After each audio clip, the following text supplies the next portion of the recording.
þá komið að síðasta á dagskrá skýrsla bæjarstjóra til máls tekur Ásthildur Sturludóttir.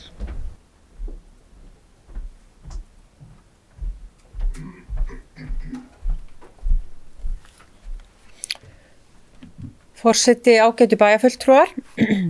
Ég vil byrja á því að óska ykkur til hamingju með að vera búin að afgreiða fjárhagsáætlun fyrir árið 2026 í fyrstu umræðu. Það alltaf stór áfangi að klára fyrstu umræðu í fjárhagsáætlun og ákveðin svona lok á löngu og ströngu tímabili en seinni umræðan eftir og það alltaf smá vinn á milli umræðina en mestu vinnunni lokið. Nú, mig langar til þess að aðeins að segja ykkur frá helstu verkefnum síðastliðnar vikur hjá mér. Ég fékk til mín í heimsókn hér í byrjun mánaðar hóp af leikskólanum Króabóli. Það svona árlegur viðburður að fá börnin af Króabóli hingað í heimsókn. Þetta elsta deildin sem vill fá að koma og kynna sér ákvarðanatöku, hvernig ákvarðanataka í bænum fer fram. Gott að börnin séu farin að velta fyrir sér lýðræðinu á unga aldri. Nú, við fengum í heimsókn við Halla Björk Reynisdóttir forseti bæjarstjórnar forstjóra Landsnets ásamt sérfræðingi Landsnets og þau tókuð á móti stjórn og framkvæmdastjórum Landsnets hér daginn eftir. Við áttum góðan fund allan við Halla og ég heyri ekki annað en þið hafið átt góðan fund sömuleiðis með stjórninni. Nú, ég og Hlynur Jóhannsson bæjarfulltrúi áttum fund með forstjóra og framkvæmdastjórum TTK og ég skal viðurkenna það, ég bara ákveðin kviðbáði brjósti fyrir þann fund en svo sannarlega var léttara yfir okkur Hlynni þegar við gengum af þeirra fundi. Þeir eru bjartsýnir á framtíðina og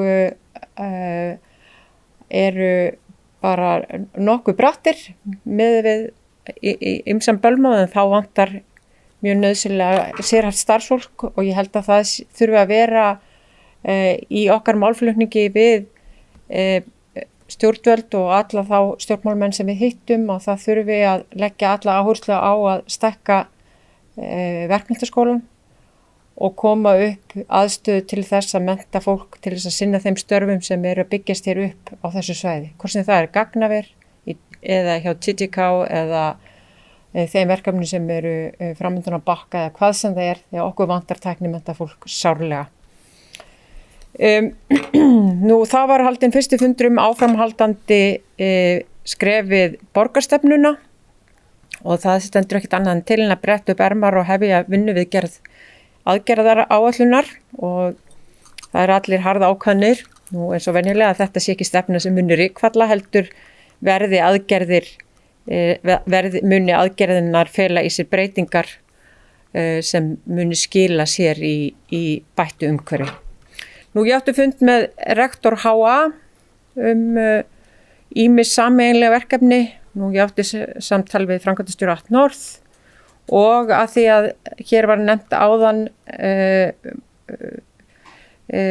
góður rekstur á ákveðnum greinum eða hjá bara Akureyrarbæ yfirleitt, þá voru við á fundi við Dan Brynjarsson með sambandinu þar sem við vorum að ræða rekstur málaflokks fatlaðs fólks en hann þykir einstaklega vel rekinn hér hjá Akureyrarbæ og við vorum vildi fá helstu hvað við gerðum eiginlega í þessum efnum. Nú, við áttum fund við Halla Björk áttum fund með Jóhanni Páli, settum heilbrigðisráðherra vegna ferliverksamninga við SAK en það ágætt að upplýsa það að það búið að fresta þeim uppsóknum tímabundum meðan unnið að lausn þeirra mála. Og síðan hafa náttúrulega síðustu 2 vikur verið eins og venja þétt bókaðar að fundum með varða fjárhagsáætlun og önnur verkefni sveitarfélagsins sem eru eru svona hinn svokölluðu haustverk. Ég ætla ekki að segja þessi sláturtíð, en það er svona nálgast vambasaum og ítróðning. En ég bara fagna því að áætlunin lítur vel út og niðurstaðan er allavega jákvæð og útgönguspár gefa til kynna að niðurstaða þessa árs verði þokkaleg. Þannig að ég læt það bara vera lokaorðin hjá mér. Það bæjarstjóri Ásthildur Sturludóttir lokið máli sínu, dagskrá tæmd, eftirtaldar fundagerðir lagðar fram til kynningar, afgreiðslufundur byggingafulltrúa frá 13. nóvember, bæjarráð 7. og 13. nóvember, fræðslu og lýðheilsuráð 12. nóvember, skipulagsráð 12. nóvember, umhverfis- og mannvirkjaráð 11. nóvember og hægt að nálgast þessar fundagerðir á heimasíðu bæjarins. Ég segi fundi slitið 27 mínútur í 6. Takk fyrir góðan fund.